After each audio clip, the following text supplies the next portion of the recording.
Tonight the mansion whispers, and I, a maid in Mayfair, follow its echoes through the hallways. Feel the cool touch of polished silver beneath my fingers, the faint scent of candle wax still lingering in the air, and the distant rumble of carriages beyond the frost-kissed window panes. The gaslights flicker, casting soft shadows on wallpaper as old as secrets. In the hush of this great house, time slows, and I move through it unseen, yet always watching. If this diary stirs something quiet within you, return to us again and whisper from where you listen. Now lie down, breathe in the hush of the parlor and the scent of old wood warmed by the day. Let us walk together through a world of gentle echoes and forgotten moments. The fire has long since faded in the hearth, and still the air holds the breath of night.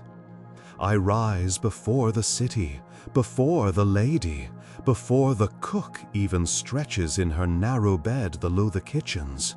The house is mine in these first moments, a kingdom of dust and silence. My shoes, thin-soled and worn from weeks of scrubbing, make only the gentlest sound against the polished wood of the servants' corridor. The others are still asleep, but not I. I step into the silver room. That's what I call it, the small chamber at the back of the house where all the family's silver is kept. Platters, goblets, carving sets, tea services, salt cellars, every gleaming artifact of their quiet wealth. It is not on any map of the house, and the lady never speaks of it, but I know it intimately. Each morning, before the world begins, I polish it in the dark. I light one taper candle, just enough to cast a low, flickering glow across the room. Shadows stretch over cabinets and velvet-lined drawers. The scent of beeswax rises the moment the flame takes. I inhale slowly. Wax, dust, metal, the familiar perfume of my station. There is comfort in the repetition. I wrap my fingers around a serving spoon and begin with long, slow circles of the cloth.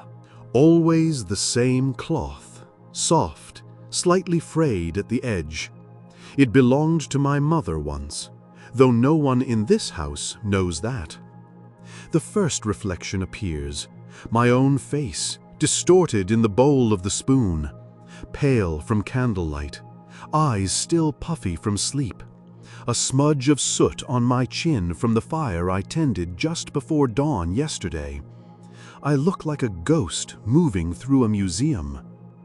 I hear the first sound of the day from beyond the room, a horse's hooves on the cobblestones outside, slow and deliberate, likely the milk cart turning onto Charles Street. I know them all by rhythm now. The baker's cart has a light clatter to it, and the coalmen shout before their wheels round the corner. But the milk cart is steady, old, reliable, just like this house. The spoon is done.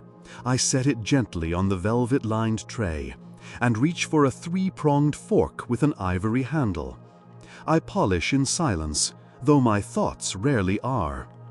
I wonder if the lady will dine in the green room again today. She never announces it. She simply appears there, back straight, hands gloved even in her own home, eyes tired from something we never see. She looks at me only when she has to, and even then, barely. Sometimes I wish she would ask me something simple, what I like to eat, whether I had a sister, if I have ever been in love. But she never will. Outside, another carriage rolls past, this one brisk, the harness jingling. Likely a doctor or a man off to Parliament. Mayfair stirs slowly, but when it does so with elegance and order. The teapot is next, silver, heavy, engraved with their family crest, 3 lions and a Latin motto I can't read. My fingers trace the curves around the spout, and I pause. The morning light is starting to press against the curtains now, though it is pale and reluctant. I can make out just the faintest outline of the drawing room across the hall, still wrapped in shadows. A memory flickers. Just last week, I found a note in the hallway. Dropped, likely by the eldest daughter. Folded 4 times and sealed with a flower-shaped wax stamp. I should have returned it unopened, but I didn't. I read it. It spoke of a man, a rendezvous, a promise beneath the gaslight near Grosvenor Square. I have never told a soul. And yet, every morning I wonder what became of that meeting. Did she go? Was he kind? Was he cruel?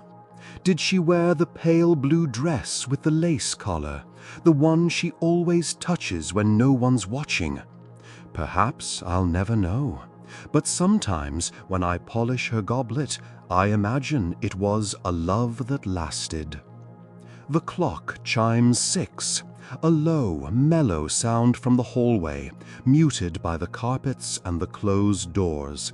6 means the cook is awake now. Soon the scullery maids will follow. The day begins. I hurry slightly now, working my way through the flatware with practiced grace. There's a rhythm in it. Circle, press, lift. Circle, press, lift. A kind of music known only to hands like mine. The cloth darkens with tarnish, but the silver sings beneath it. A curious thought arrives. Do they ever notice? The family, I mean, the lady, her children, her guests. Do they see the way the forks gleam beneath the chandelier? Do they know how many hours I've bent over their artifacts of ceremony? Perhaps not, but I do, and the silver knows me. A fact returns to me, something the butler once muttered while taking inventory. She orders new pieces each year to keep up with fashion. Apparently, a Parisian style is in favor now. Flatter handles, more ornate feet on the serving dishes.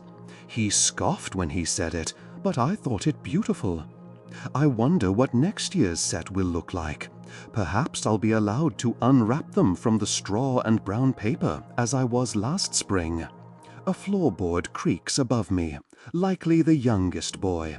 He always wakes before the rest, a light sleeper, a wanderer. Once he startled me in the corridor, still in his nightshirt, asking me if I believed in ghosts. I told him yes. I believe in the ones we carry. The candle is nearly out, just a stub now. The room is brighter with the gray dawn pressing against the windows. My work is nearly done here. I step back and survey the trays, each piece in its place, each one catching the light with a soft, warm shimmer. The silver room is no longer just mine. Soon others will enter. Mr. Barnes, the butler, the footman preparing for lunch service. But for a few precious hours, it was my chapel, my ritual, my secret. I press my hand against the cloth one last time and whisper a question into the polished face of a ladle. Do they see what I see? It doesn't answer, but the silence feels gentle. I carry the tray of polished silver down the narrow staircase that leads from the back of the silver room to the butler's pantry.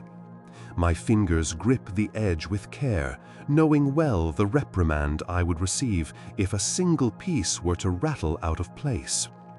The hallway is still dim, the gas lamps along the servant corridors lit low to conserve.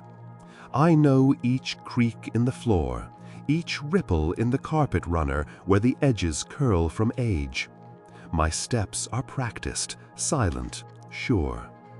The forks are the heaviest part of the tray, not in mass, but in meaning. Each tine has passed through hands I've never touched, dined beside conversations I'll never be part of. Some are engraved, others plain, but all of them carry the invisible residue of parties, whispers, laughter, and silence. The pantry door groans when I push it open with my shoulder. Inside, it smells of cedar and starch. Mr. Barnes is already there, his back straight, his mustache precisely trimmed as always. He nods once at me, approval or simply acknowledgement, it's hard to say with him. His ledger lies open on the counter, ink still glistening in the margins. He notes every item that moves through these halls, from candlesticks to teaspoons. I lay the tray down and begin to arrange each fork, knife, and spoon into their allotted drawers. Each motion is deliberate, silver over felt, a gentle clink followed by silence. Over time, I've learned which pieces belong to which setting. The larger knives for meat, the smaller ones for luncheon, the forks with the curved necks reserved for fish.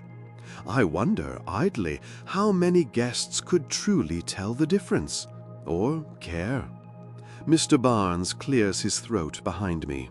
"The silver is especially fine today," he says without looking up. I pause. It's rare praise from him, and I let it settle into my chest like a warm coal. "Thank you, sir." From the small window above the pantry sink, I can see the street. A handsome cab trundles past, its driver hunched into his collar against the morning chill.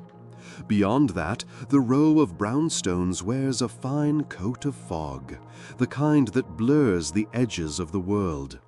The sound of the horses' hooves fades, replaced by the muffled voices of the scullery maids below, beginning their chorus of pots and brushes.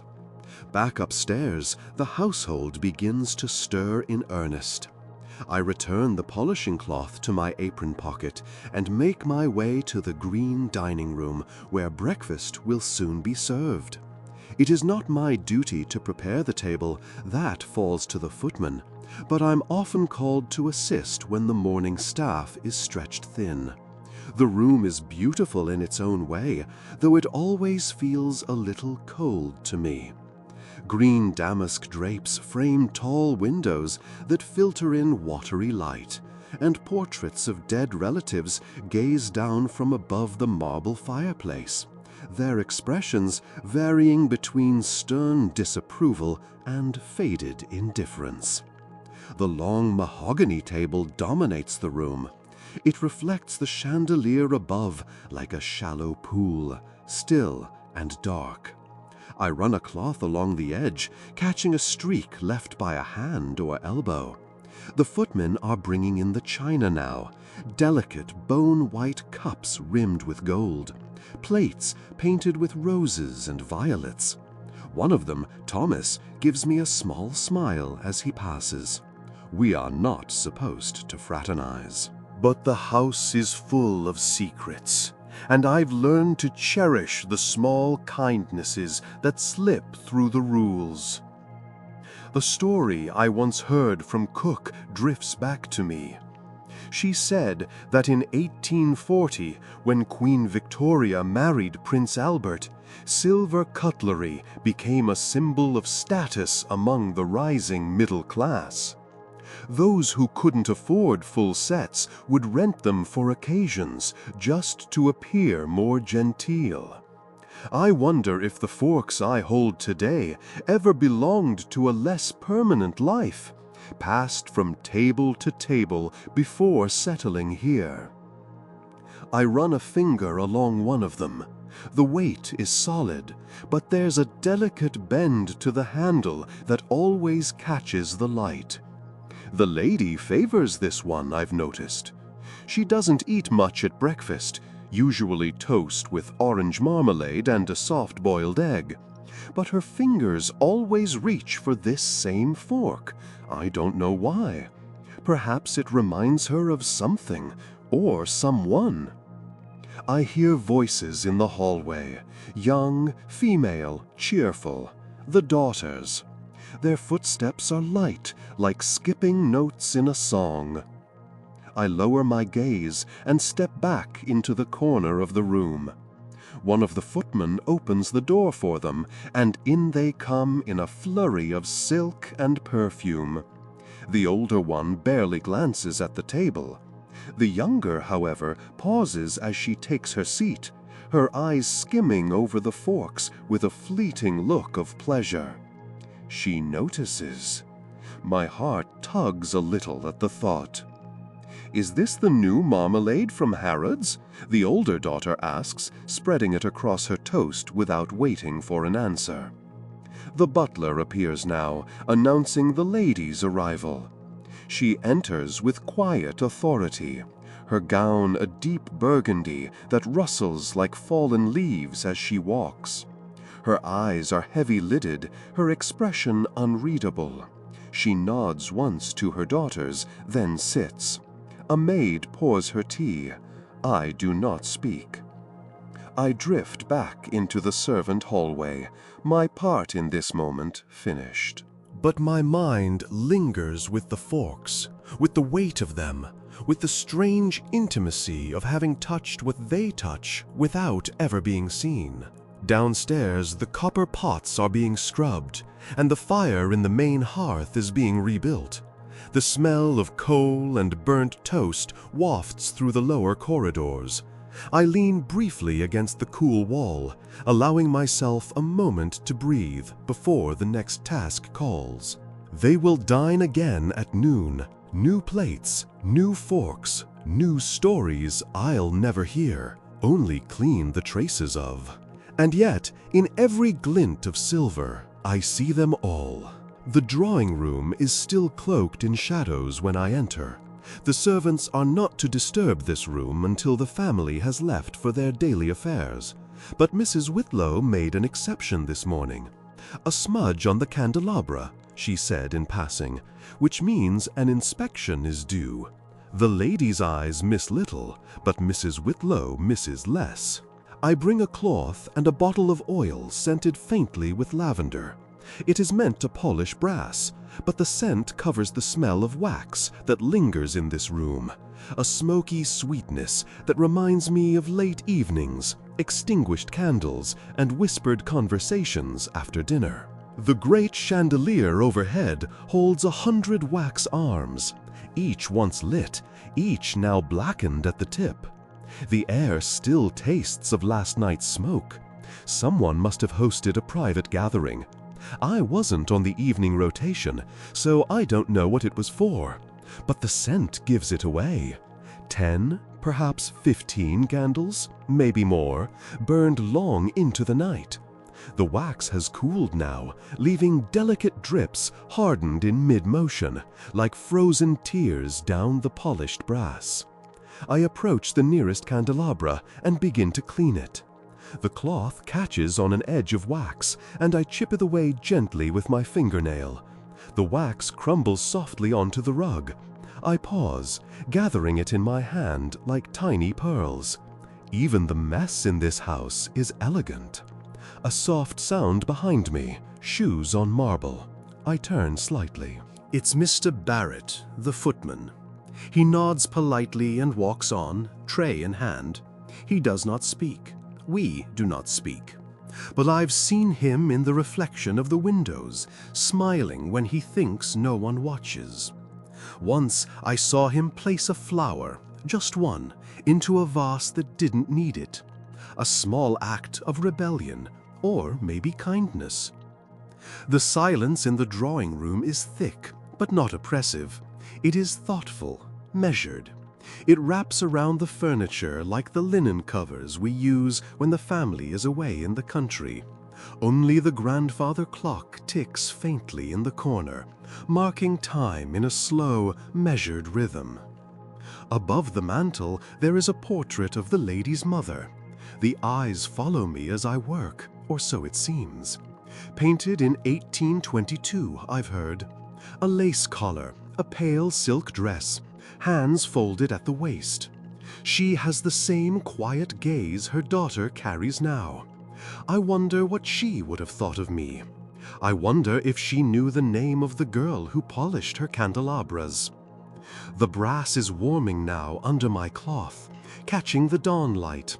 My hand moves in practiced circles, and with each pass the dullness fades into a glow. The silence shifts slightly, less somber, more alive. I breathe in the lavender oil and try not to lose myself in thought. Yet thoughts come anyway. I remember my first week in the house nearly a year ago. I'd been assigned to polish the silver in the small dining room, and I did it wrong. Too much pressure, not enough cloth. The footman on duty then, Harold, corrected me sharply in front of the others. I was humiliated.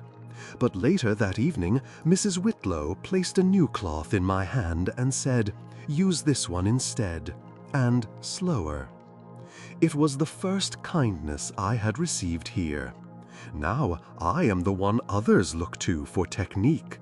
I've memorized the rhythm of every cleaning pattern, the sound of oil against metal, the point where warmth becomes shine. It's not just work, it's a kind of art, and in some quiet, humble way, it's mine. The morning is deepening outside. A ray of sunlight cuts through the curtains and falls directly across the piano in the far corner.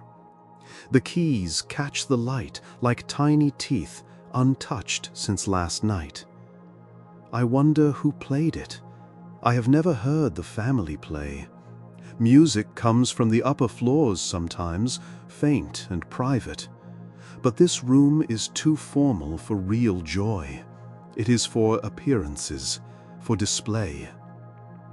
Still, I touch one of the candelabra arms lightly. It shifts slightly under my fingers and reveals a small mark beneath, an etched symbol barely visible. A maker's mark? A signature? I trace it with the tip of my finger, wondering who carved it. Someone long before me.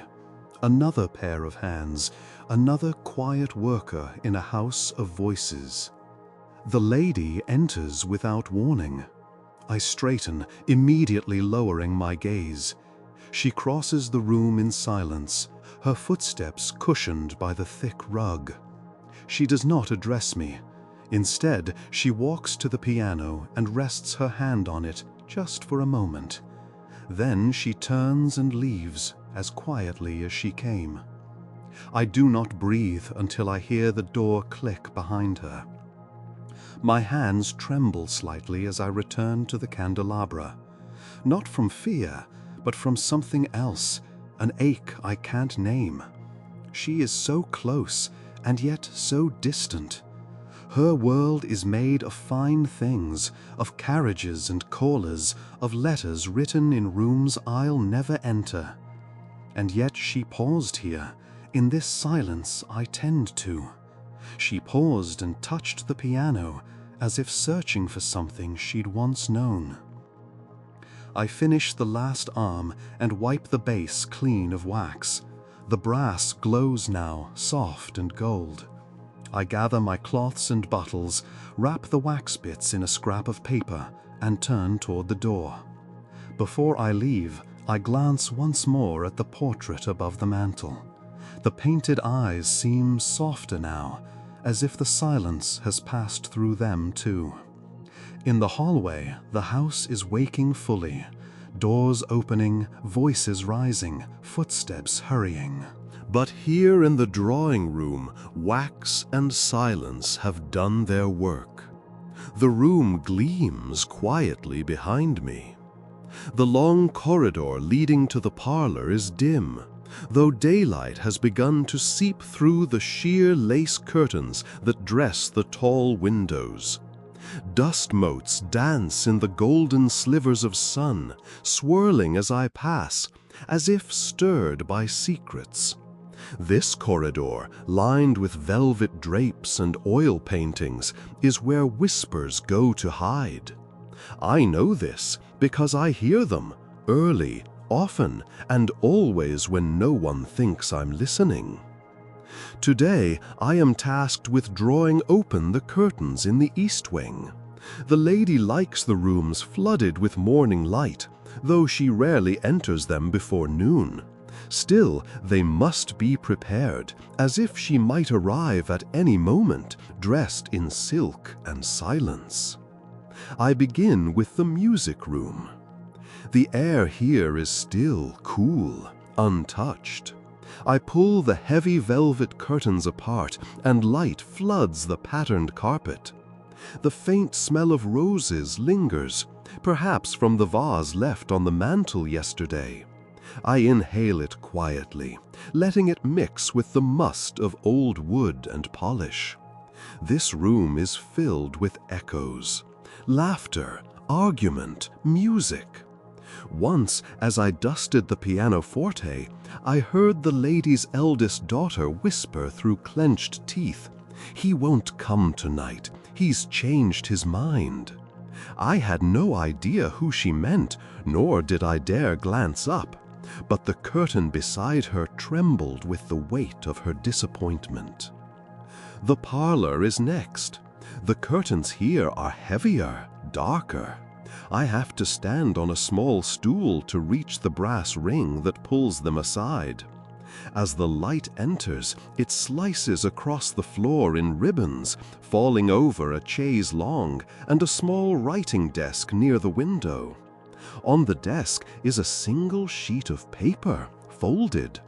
I shouldn't look, I know this, but my eyes betray me. A name, only a first name, written in a hurried hand. Eliza.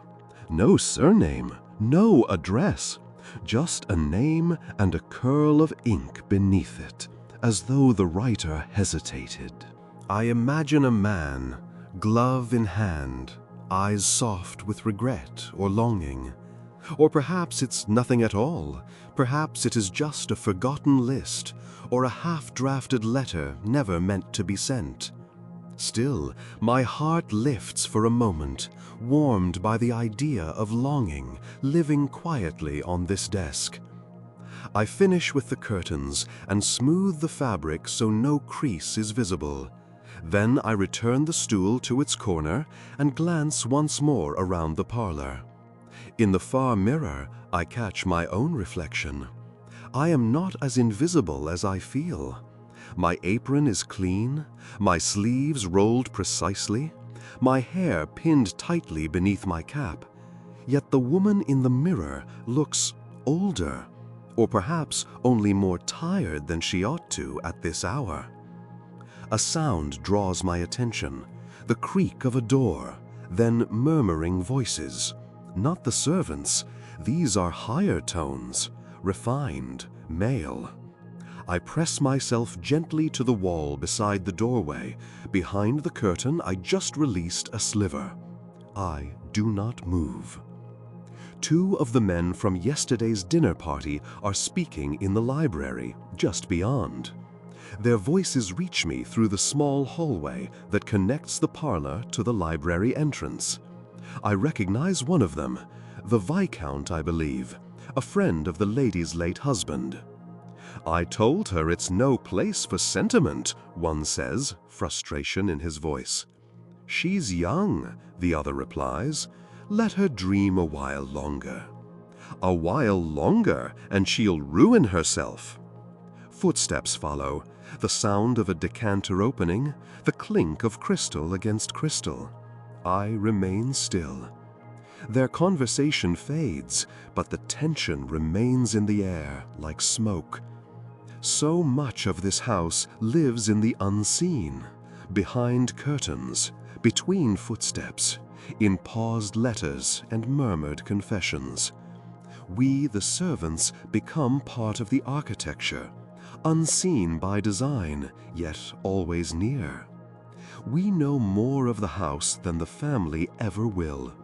Where the floorboards groan, which windows never quite close, who cries quietly into handkerchiefs embroidered with initials not their own. Still, my heart lifts for a moment, warmed by the idea of longing living quietly on this desk. The curtains in the library are already open, likely drawn by the butler earlier this morning. I move to the study next, where the master once spent his mornings before his sudden illness last spring. His chair still stands where he left it, leather worn smooth by habit. The books on the shelf remain untouched, their spines stiff and orderly. I dust them daily, though no one reads them now.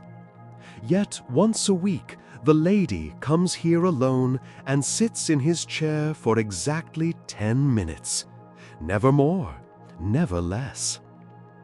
I draw back the curtain here too, and light spills across the desk where his pocket watch still rests. I imagine the ticking once filled this room. Now it is silent. A knock at the door startles me. It's Thomas, the younger footman, holding a vase of lilies. "These go in the green drawing room," he says, then pauses. "Have you been in there yet?" "Not yet," I answer softly, taking the vase. The water sloshes slightly against the glass as I turn. Lilies, bright, bold, and fragrant. Their scent is sweet and a touch overwhelming, masking even the wax and dust that linger in corners. As I walk down the hall with the flowers, I think of the whispers I've heard in these rooms, the confessions, the warnings, the names spoken once and never again. They gather behind the curtains like old perfumes, invisible but present. I place the vase carefully on the mantel in the green drawing room, adjusting the stems so they fan perfectly. The lilies seem too alive for the room, too new, too hopeful. But perhaps that's the point. Before I leave, I pause by the window. Outside, the fog has lifted slightly. A carriage turns the corner. A man steps out, glancing up at the house. He removes his hat, then disappears into the street. Perhaps he is just a passerby. Or perhaps he knows the name, Eliza. The front windows of the green drawing room offer a rare view of the street, a stretch of stone, iron, and wealth, framed by the soft ripple of sheer curtains and the glass's faint ripple. Mayfair is never truly quiet. Even now, past the earliest hour, the clatter of wheels and hooves echoes in steady rhythm through the neighborhood like a beating heart wrapped in velvet. I take a moment here, beside the flowers I've just arranged, to let the morning world speak. A brougham passes by first, modest, black, well-kept, likely one of the neighbors. Then comes the heavy tread of a landau carriage, horses puffing in the cool air, steam rising from their flanks. The driver holds the reins with practiced indifference. I recognize him. He belongs to the house at the corner, the one with the blue door and ivy creeping up its left column.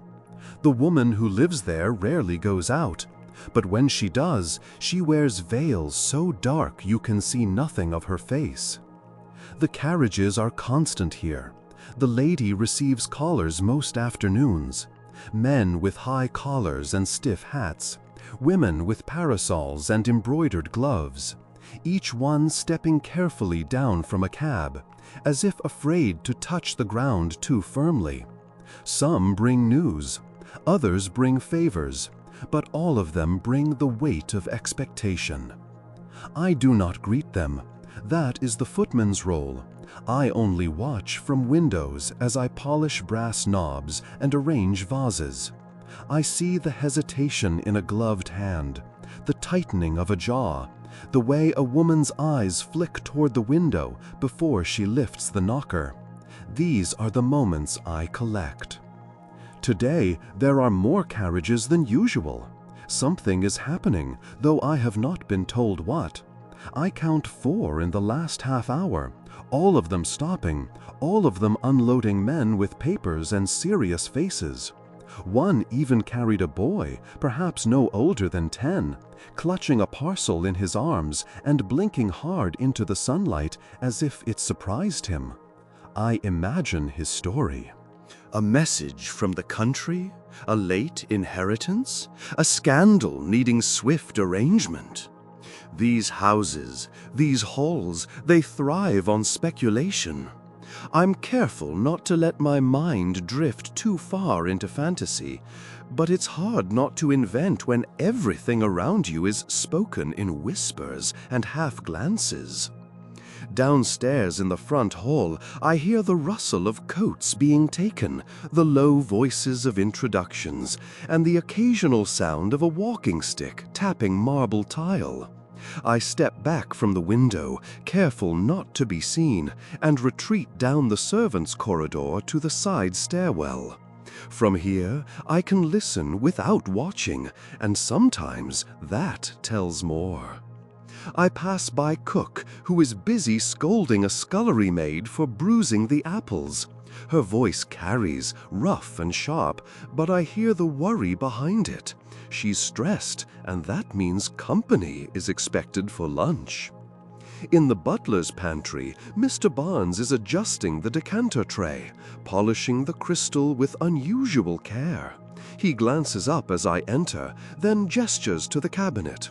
"The silver wine coasters, bring them," he says. I do so, pulling them carefully from the lined drawer. They're engraved with the family crest, like the rest, polished this morning by my own hand. He inspects them briefly and nods once. "Good, place them in the salon." The salon, that means the guests are staying for drinks, possibly a midday meeting. I walk the tray through the house, balancing it easily despite its weight. Years of practice, years of learning where the floor creaks, where the light glares on polished wood, how to walk as if floating. The salon is already warmed by the fire.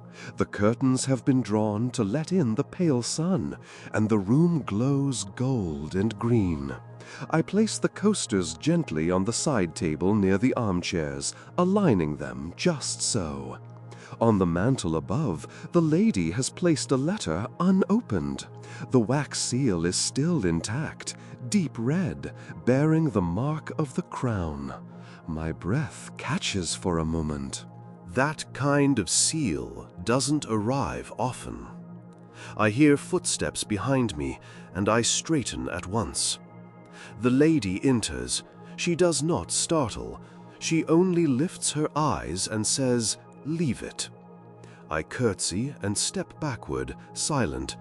As I pass her, I glance quickly at her hands. They are steady, but there's tension in her wrist, her fingers curled slightly inward as though resisting the urge to reach for the letter. Her face remains calm, a mask worn well. Back in the hallway, I pause beside the staircase. The banister is warm under my palm. I hear the bell ring once, short and sharp. The library bell. It means the gentlemen are ready for the midday service. I descend to the kitchen, where the bustle has grown. Trays being loaded, plates garnished, wine bottles uncorked. I assist briefly, adding sprigs of parsley to the plates and adjusting linen napkins to the butler's liking. Every detail matters when there are visitors. Every fork must gleam. Every tray must bear not just food, but grace. A moment later, I see Thomas again. He's balancing a tray of glasses and giving me that same smile.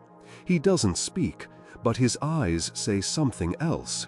"I see you." It is enough. As I move to the back pantry, I catch my reflection in the glass of the serving cupboard. Just a flicker. And in that moment, I realize how much of myself I give to this house. Not in grand ways, but in tiny, repeated offerings. Polished silver, quiet hands, unseen hours. The carriages have come and gone. The men in heavy coats have delivered their words. And still the house stands, full of locked drawers and unsent letters. The lady has not opened the one on the mantel. And still I wonder what stories ride within each wheel's turning, each hoof's strike against the stone. The silver tea service rests on the mahogany tray like a shrine. Gleaming teapot, sugar bowl, cream jug, and 2 cups, even though only one will be used. The lady always insists the second cup be present, out of tradition, or perhaps memory. No one asks. The china is spode, white with delicate green ivy curling around the rim. It is my job to carry it upstairs this morning, not the footman's, not the parlor maid's, mine. The china rattles faintly as I ascend, though I keep my steps even. My fingers, calloused and precise, hold the tray with practiced ease. The teapot is warm through the linen beneath it, and the scent of Earl Grey rises softly with each step. Bergamot, citrus, and steam. It wraps around me, a fragrant veil, soothing and oddly melancholic. The lady takes tea at 11:30 in her private sitting room that faces the garden. Few are permitted entry. I knock twice, as always. A quiet voice answers, "Come." She is seated by the window, as she is most mornings, her silhouette outlined by the gauzy curtains' filtered light. Her dress is cream today, high-necked and modest. A brooch at her collar glints in the sunlight, an emerald surrounded by pearls. It was her mother's, I've heard. I enter, bow slightly, and place the tray on the small rosewood table beside her. She doesn't look at me, but I sense her awareness. It's always like this, a presence both near and far. "Thank you," she murmurs, reaching for the cup with fingers that never tremble. I wait, as instructed, until she takes her first sip. She nods, just barely. I retreat to the corner of the room where I wait silently for 10 minutes. Always 10. She never dismisses me before. She never engages me either. But the room speaks even when she does not. Her desk in the corner is neat, neater than any writing space I've ever seen. Letters stacked precisely, an inkpot closed, the quill wiped clean. A framed miniature of her late husband stands nearby, its edges worn from years of polishing. I wonder if she cleans it herself. Behind her, the garden beyond the window is bright with early summer light. The roses are beginning to open. I tended some of them 2 weeks ago, when the gardener's boy was ill. She saw me then. I was pruning near the path, and for one suspended moment, her eyes met mine through the glass. There was something fragile in that look, something unsure. Then it passed, like a bird startled from a branch. She sets the cup down quietly. "Has the newspaper arrived?" she asks. "No, my lady, not yet," I reply. Another sip, another silence. The clock on the mantel ticks softly, a rhythmic punctuation to the otherwise wordless room. A distant bell rings below, the library again, perhaps, a meeting ending or beginning. The rhythms of this house, like the house itself, are built upon routine, but each moment carries variations, subtle but real.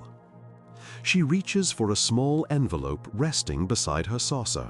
I recognize the seal, deep red, unbroken. It is the letter from the salon. She does not open it, only studies it. I wait. Her gaze lingers on it, unreadable. Then she slips it into the top drawer of the table beside her and closes it with a quiet click. "Will you water the lilies later?" she asks suddenly. "Yes, my lady. They dry too quickly in this room." "Yes, my lady." She says nothing more. At the end of the 10 minutes, I step forward and curtsy gently. She does not look at me again. As I descend the stairs, tray in hand, I feel the heat of the teapot now cooled, the silence still clinging to me like lace. The encounter, so brief, so still, echoes within me longer than it should. I wonder what lies in that envelope, and why it remains unopened. In the kitchen, the cook eyes the tray. "She take it this time?" she asks, stirring a pot with one hand. "She did. She didn't last Thursday." I nod, but offer no more. What could I say? The day moves forward. Bells ring, orders are given, the house turns like clockwork. But that moment, her fingers on the envelope, her voice in that pale room, stays with me. Later, as I pass the hallway outside her sitting room, I glance at the vase of lilies. The petals are just beginning to wilt at the edges. I touch one gently and think, she noticed. The lady notices everything. Or perhaps only some things. There is a hallway in the house that few of us visit without purpose. It lies beyond the drawing room and curves gently to the left, lined with thick carpeting and deep mahogany paneling. At its farthest end hangs a single portrait, one that rarely catches the attention of the family, but holds the butler's gaze like a magnet. I pass it today on my way to the linen closet and find Mr. Barnes standing before it, still as the painted gentleman in the frame. The man in the portrait is Lord Ashcombe, the lady's late husband. Tall, solemn, posed in his black morning coat, one gloved hand resting on the back of an ornate chair. His face bears that expression favored by Victorian painters, pride barely softened by restraint.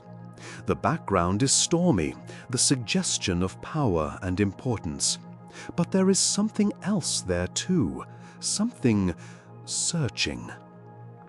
Mr. Barnes does not move. I pause a few feet behind, unsure whether to greet him or turn away quietly. Then he speaks, his voice low, not directed at me, but at the man on the wall. He never spoke harshly, not once. I say nothing, unsure if he meant to be heard, but he continues. He would come down to the wine cellar himself on Sundays. Asked about my sister once. She was ill. I'd never told anyone. I shift slightly, still holding the folded linens. The hallway is unusually quiet. Even the clocks seem to mute themselves here. Mr. Barnes turns then, finally noticing me. "Ah," he says, clearing his throat. "The blue napkins?" "Yes, sir." He nods, brushing invisible dust from his lapel. "For the afternoon tea. The lady prefers them with the gold fringe. Take them to the breakfast room." I curtsy slightly and continue on, but my mind lingers on what I heard. I have known Mr. Barnes to be stern, unwavering, and as polished as the silver he commands. His shoes shine even in the coal cellar. His tone rarely varies. But today, just for a moment, his voice softened. I wonder how long he's kept that memory, how many times he's returned to this hallway, to that portrait, searching for something only he understands. The breakfast room is sunlit and warm when I arrive. The green damask wallpaper catches the light, and the smell of baked bread drifts in from the kitchen below. I set the blue napkins on the table, adjusting each one to form a perfect square. The tea will be served soon, though no guests are expected this hour. Sometimes the lady entertains friends here, old companions from before her widowhood, women in soft grays and lavender silks, their voices low and thoughtful. They speak of gardens and illnesses, of nieces soon to be married, of music not heard in years. I am invisible among them, yet I learn much. I recall a story one of them told just last week about a ball in 1867, the one where Beatrice lost her shoe and nearly danced with the wrong brother. They laughed at the memory, but their laughter held the dust of time. I wonder if they ever consider what becomes of the shoes left behind. Back in the hallway, I pass the portrait again, this time alone. I pause, linen basket empty in my arms. I study the man in the frame, try to see what Mr. Barnes saw. There is pride, yes, nobility, but also a shadow behind the eyes, as if the painter captured more than the man intended to show. A weariness, perhaps, or a secret. I wonder what it means to be remembered like this, not for kindness or cruelty, but for silence, for presence. It occurs to me that we, the ones in aprons and black caps, will leave no portraits behind, no frames hung in great halls.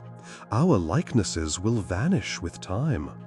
But perhaps in moments like this, we live longer, in the memory of a butler's whispered words, in the smooth napkin folds, in the silver trays that gleam a little more brightly because of us.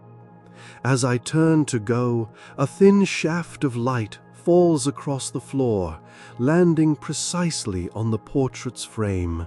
It gleams against the gold leaf, warm and brief. Then it fades. Downstairs, I return the linens to their place and gather the next task, candles to be trimmed in the chapel room, a place rarely visited except on solemn days. Before I leave, I glance at the small mirror hung above the supply shelf. I fix my cap, straighten my collar, and, in my own quiet way, I begin again. The stairwell to the lower levels is colder than the rest of the house, each step a descent into stillness. Here the walls are unadorned, the air thick with the weight of damp stone and old soap. I carry a bundle of linens, used napkins and tablecloths to the laundry room at the far end of the servants' corridor, past the wine cellar and beneath the east wing. It's here, in this dim underbelly of the house, that the scent of lavender clings strongest, faint but persistent. It hides in the wooden shelves, in the wicker baskets, in the corners of stone where time slows. The lavender isn't fresh, not anymore. Dried blossoms from a bundle hung months ago still sit in a cracked porcelain bowl on the shelf above the starch. Cook placed it there, I think, though no one ever admits to adding touches of beauty to the working spaces. It's not our role. Yet somehow the fragrance remains, soft, floral, ghostly. I lower the linens onto the sorting table and begin the careful process of unwrapping each one. Some are lightly soiled, others stained with claret or the buttery sheen of pastry. Each tells a story. The lady's monogram is embroidered in silver thread on most of them, elegant, unreadable loops that shimmer faintly in the dim lamplight. Beside me, Bess, one of the younger maids, scrubs at a tea towel with nervous energy. Her sleeves are rolled high, and her cheeks are flushed from the heat of the iron stove that warms the washing room. We speak little, but sometimes I see her watching the others, listening, waiting. She's new, still learning the rhythm of the house. "You ever see ghosts down here?" she asks suddenly, not lifting her eyes from her work. I pause. "No," I say after a moment, "but I've heard them." She looks up, eyes wide. Footsteps on the stair when there's no one above, a chair scraping in the pantry, the door to the wine cellar swinging just so. Her hands still. Doesn't scare you? No, the living scare me more. Bess laughs quietly, though it fades quickly. "I don't like it here. It's too quiet." I nod. The quiet in this part of the house is different. Not the respectful hush of the drawing room or the muffled elegance of the lady's study. Down here, it's thick, weighty, like a blanket pressed to your face. It listens. It remembers. I open the lid of the soap chest and inhale the earthy scent of lye and ash. The bars are handmade, rough-edged, faintly floral. I drop one into the basin and begin washing the embroidered napkins. My hands move on their own, practiced, strong. Warm water, slow circles, careful rinsing. The routine soothes me.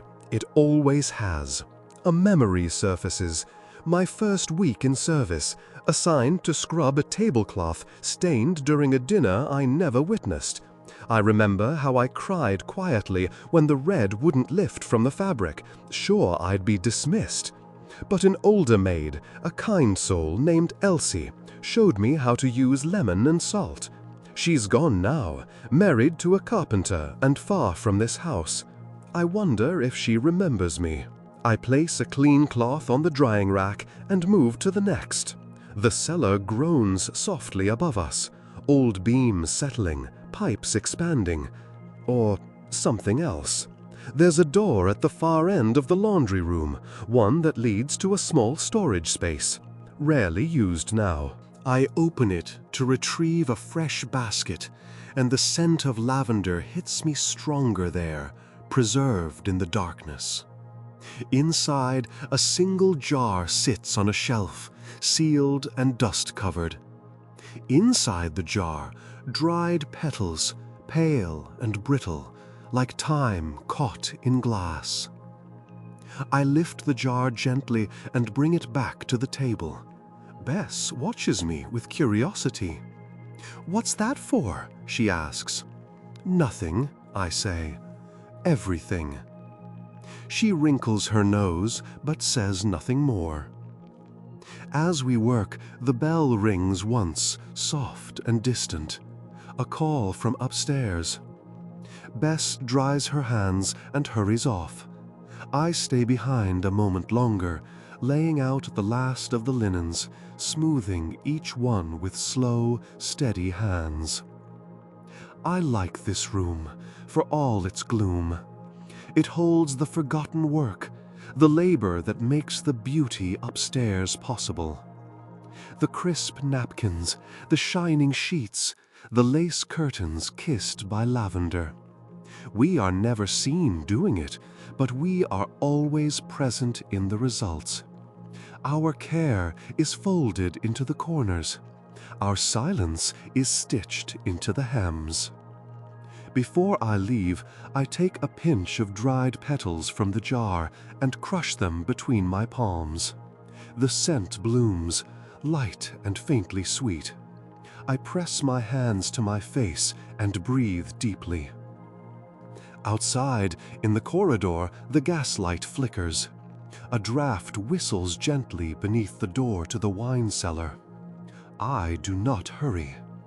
I leave the lavender behind, but its scent clings to my skin, like a memory, soft, invisible, and utterly mine. By the time I finish in the cellar, the sun has risen fully, casting golden shafts of light across the stairwells and corridors. The house now hums with a subtle urgency. Footsteps click against tile. Voices murmur in restrained tones. Doors open and close with ritual regularity. The lady's day is in motion, and we, her shadows, move quietly behind her, aligning each corner with care. I'm sent to the music room. It's not often used during the day, not unless guests arrive early or the daughters feel a need to perform. But when it's called upon, it demands perfection. The pianoforte must gleam, the sheet music must be neatly arranged, the dust must not dare to settle. As I enter, I feel the room's hush wrap around me. Though large and well lit, it holds a certain stillness, like a stage waiting for an actor. The ceiling is high, bordered by ornate plasterwork that curls like lace. The walls are papered in deep green with gilded floral motifs, and heavy curtains frame tall windows that look out over the back garden. I begin with the stools, 3 of them upholstered in dark velvet, slightly worn where fingers or hems have brushed past too many times. I kneel to polish their wooden legs, each one carved with delicate detail, claw feet, vines, a swirl of ivy. That's when I hear it. Laughter. Light and high, like the chime of crystal.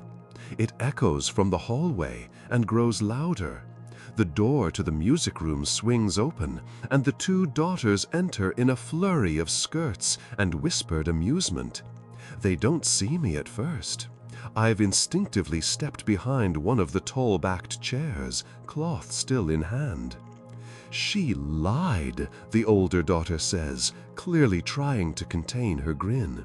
She said she didn't even know the young baron, and yet there they were, speaking like old friends at the edge of the lawn. The younger one, barely 19, clasps her hands dramatically. She'll be found out. Mother will find out. I'm sure she already knows. She always does. They drift toward the piano, and the older one runs her hand lightly over the keys.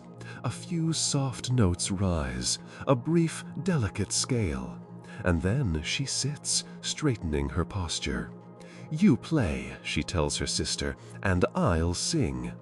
The younger shakes her head. "Not unless you promise not to laugh this time." "I never laugh at you." "You do." "I laugh with you." A gentle argument, teasing and warm. I remain still, breath held, the cloth forgotten in my hand. I should leave. But they haven't seen me, and something in me wants to stay, to witness, just for a moment, what it is to be young and light and unburdened by duty. The younger daughter begins to play, a slow, simple tune, a lullaby perhaps. The notes rise softly, scattering through the sunlight like petals on water. The older hums along at first, then begins to sing, not formally, not with the practiced voice of performance, but freely, honestly. Their harmony is imperfect, but their joy is not. I think of my own sister, now married and far away, her hands likely red from scrubbing her own floors. We used to sing in the fields near our village, braiding daisies into our hair and dreaming of things we never named aloud. I haven't heard her voice in over 2 years. The music falters. "I think someone's here," the younger says suddenly, eyes scanning the room. I straighten slowly, cloth in hand, and step forward. They both jump slightly. "Oh," the older says, laughter replaced by composure. "I didn't see you there." "I apologize, miss. I was just polishing the stools." They exchange a glance. "No harm," she says, "though you might knock next time." "I will, miss." They gather their skirts and move toward the door, still chuckling softly between themselves. As they pass, the older daughter gives me a quick smile, small but not unkind. Then they are gone. The room is quiet again. I move to the pianoforte. The keys are still warm from her fingers. I lift the cloth and begin to polish the instrument's dark wood, careful not to smudge the keys. A page of music lies open, An Evening in Hyde Park. I've never heard it played, though the name sounds lovely. A small burst of laughter echoes from the corridor. Their joy lingers, even after they've left, as if the room itself has soaked it in. I pause for a moment, fingers resting on the piano's edge, and let the silence return. Not all silences are equal. Some are heavy, others light. This one is soft, almost shy, like the memory of something sweet. As I finish, I glance again toward the window. The garden is alive with bees and distant bird song. In the far corner, I see the gardener's boy walking with a watering can, head bent, lips moving as if singing to himself. Maybe he heard the music too. I gather my cloths and step back, allowing one last look at the room. It is tidy now, composed, but beneath the order, laughter lingers, in the air, on the keys, in my chest.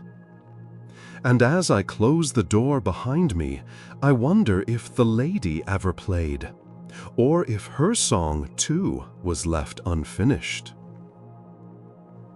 Evening descends slowly over the house like a heavy velvet curtain. The light, once golden and kind, now turns cooler, blue at the edges, silver in the corners. The halls grow quieter with each passing minute, voices fading into whispers, footsteps softening, urgency relaxing its grip. The day is nearly done, though my hands still move. In the laundry room, I retrieve the last batch of servant uniforms from the drying line. The linens are crisp from the heat, carrying the faint scent of lavender and starch. I fold each carefully, stacking them into tidy rectangles. Among them is my own apron, freshly cleaned, its frayed hem now neatly pressed. I hold it a little longer than I should before folding it into place. From here, I am sent upstairs once more. There are buckles to polish, the ones on the lady's boots, waiting by the bench in her dressing room. No one but her own maid is allowed to touch her clothing, but the buckles, those fall to me. A small task, overlooked perhaps, yet precise, necessary, reflective. The dressing room is quiet when I enter, the air perfumed faintly with rosewater and powder. Evening gowns hang like sleeping ghosts from the mahogany armoire, each wrapped in thin muslin to protect their fabric from dust. A pair of gloves rests on the dressing table, ivory lace with tiny pearl buttons at the wrist. I wonder where she wore them last. The boots stand at attention near the settee, heels aligned. Sturdy, elegant, black leather with polished toes and brass buckles shaped like half-moons. They catch the lamp's light faintly, tarnished with the dull fingerprints of yesterday's steps. I kneel beside them and draw the polishing cloth from my apron pocket. With slow, measured movements, I work the cloth into each groove. The brass resists at first, as it always does, until warmth and rhythm awaken its shine. My fingers know the pattern: press, rub, pause, repeat. The buckle warms beneath my hand, almost as if it breathes. The lady wears these boots often. I know this by the wear of the soles, the way the leather creases gently at the ankle. They are not just ornaments. They move.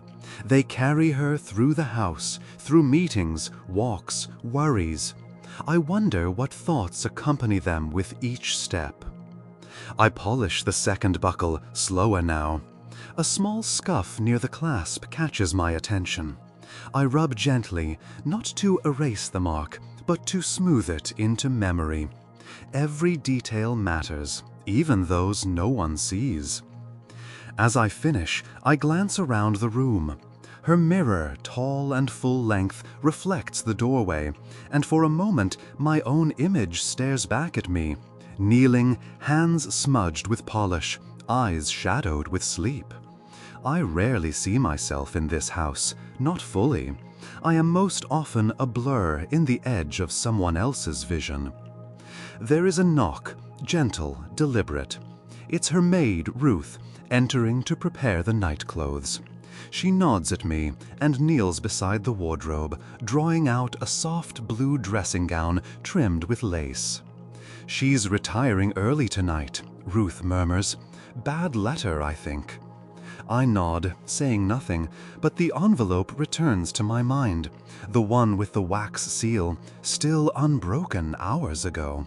Perhaps it's been opened now, perhaps it hasn't. Either way, it has changed the air. Ruth doesn't ask questions. She works quickly, placing slippers beside the bed, brushing the folds of the gown. We do not speak further, but there's comfort in the shared quiet. In service, silence can be kinship. When the boots gleam and the buckles shine, I step back and gather my things. Ruth pauses. "You always get them just right."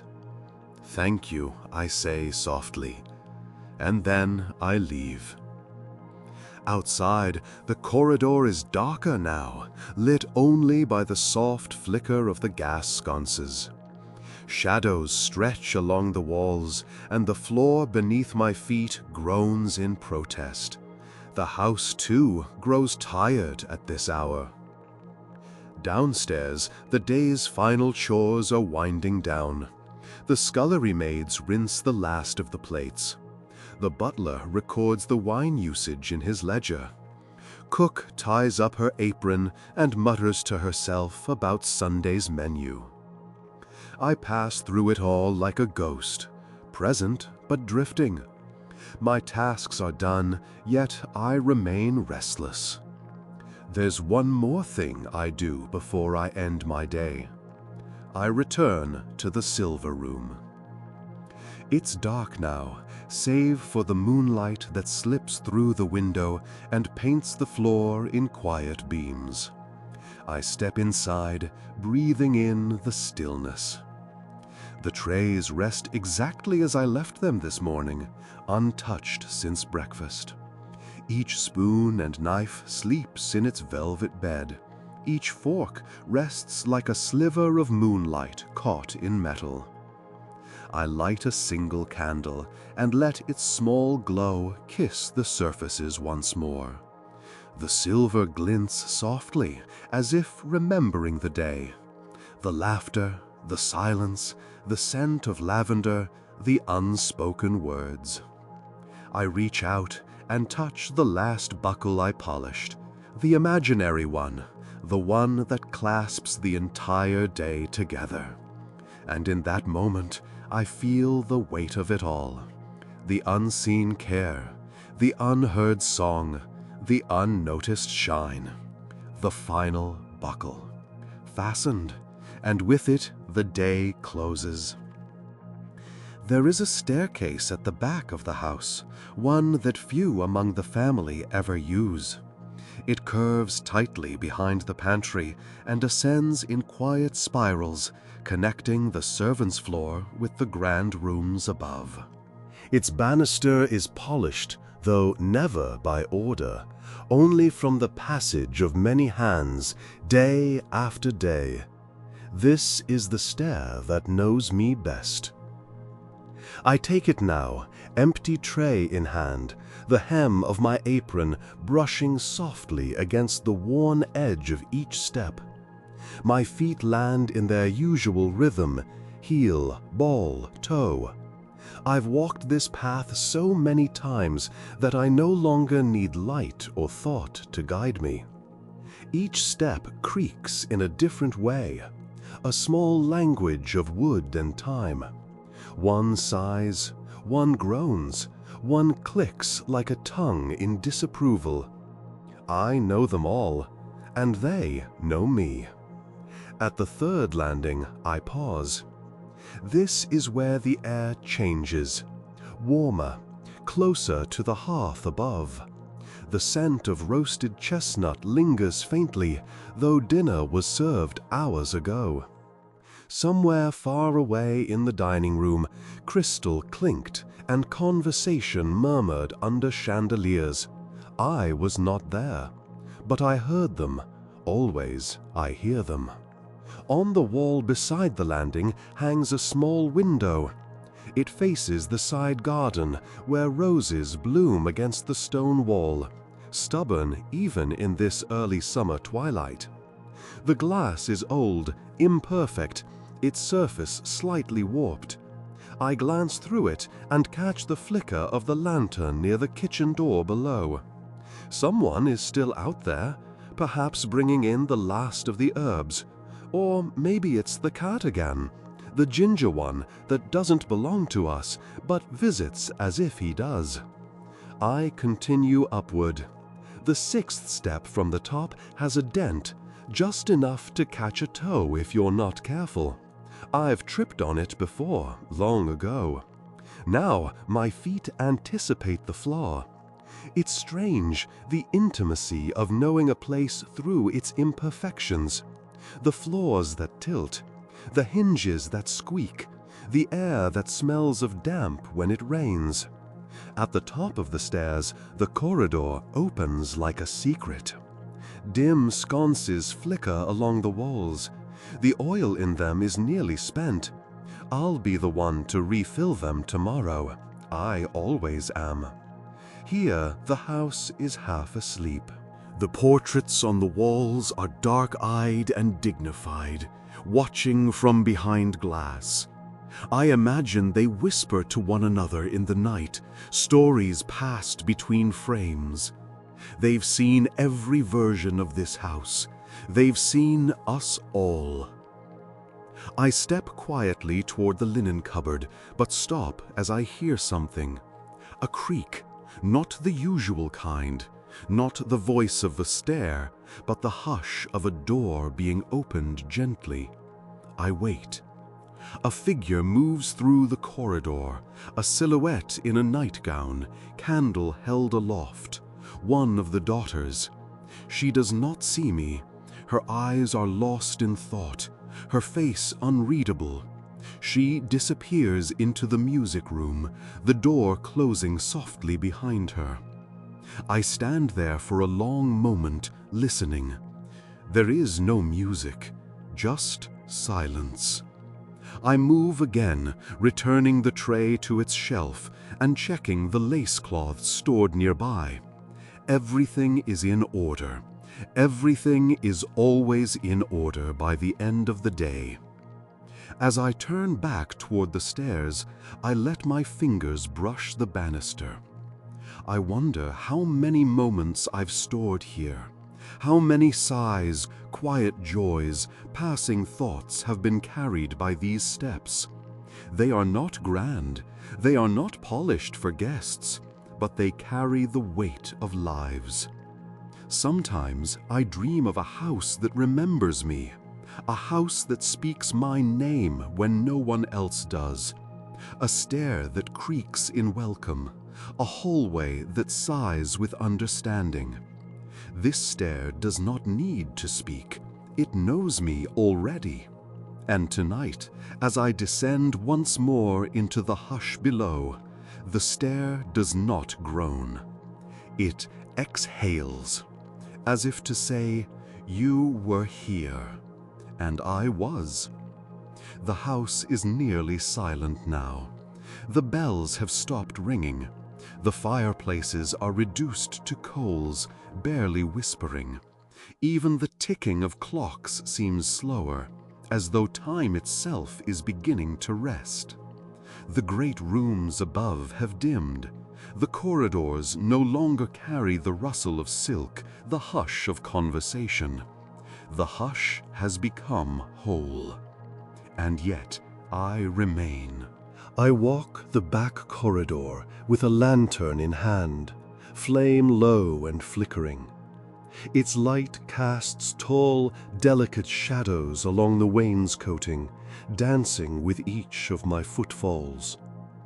The wallpaper here is peeling slightly near the baseboards. No one comes to look this closely. But I see it. I know every imperfection, every secret blemish. I move slowly now, not because I must, but because the night deserves it. The closing of a day should be gentle, like the last breath before sleep.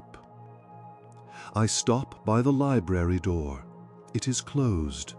No sound comes from within. The men have gone. The decanter is likely half full, the glasses waiting to be collected in the morning. But I imagine the scent still lingers, of smoke, paper, brandy, and long sentences never completed.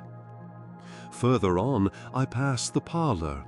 Through the crack in the door, I see the glint of the envelope still resting on the mantel, unopened. The lady never read it. Perhaps tomorrow. Perhaps never. I move toward the front staircase, the grand one, which I am not meant to use, but tonight it is empty, and I allow myself one step onto its plush runner. The silence here is deep. This part of the house holds its breath even during the day. I ascend only a few steps, just enough to see the chandelier above, now dark, its crystals like icicles suspended in air. It doesn't know my name, not like the servant stair does. I retreat, and as I walk back toward the silver room, I count my steps. 1, 2, 3, each one a memory. 4, 5, 6, each one mine. The door to the silver room is ajar. I push it open with care. Moonlight pours in now, cool and blue, painting the trays in pale silver. They glow, not brightly, but with the hush of a candle just before it goes out. I trace a fingertip across the nearest fork. It's still warm from the day, not in temperature, but in presence, the echo of use, of labor, of observation. It holds all that went unseen. The house is full of these echoes. They nest in the folds of curtains. They drift above the tablet tops. They curl into corners of stairwells. I have left pieces of myself everywhere. Not portraits, not letters, not songs, but polish and cloth and care. I move to the center of the room and stand still. I listen, not for footsteps, not for voices, but for the sound of my own being. It is quiet, a single heartbeat beneath the hush, the echo of my own step. Tomorrow will come, and with it the teapots, the laughter behind doors, the unopened letters, the flowers that wilt, the boots that carry secrets, the rooms that remember. But tonight the house sleeps, and I, just for a moment, am the only sound it holds. The mansion exhales. A hush settles over the corridors like a veil, drawn gently by unseen hands. The clocks continue their quiet marking of time, though their ticking now feels farther away, as if beneath water or within a dream. The fire in the parlor is nothing but a glow, and the silver, so carefully polished, so quietly tended, rests in its velvet bed, reflecting the moonlight with a soft, sleepy gleam. The curtains, heavy with the weight of evening, no longer sway. Even the dust has settled. Somewhere, A floorboard sighs, familiar, knowing. Down the servants' stair, every step lies still. Each one hoards a memory, folded like linen and tucked away in the shadows.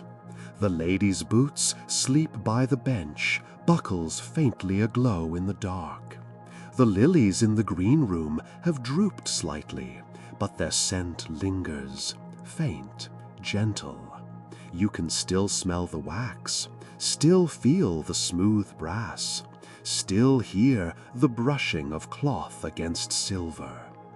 Everything is softer now. The laughter in the music room is only an echo. The unopened letter remains, patient.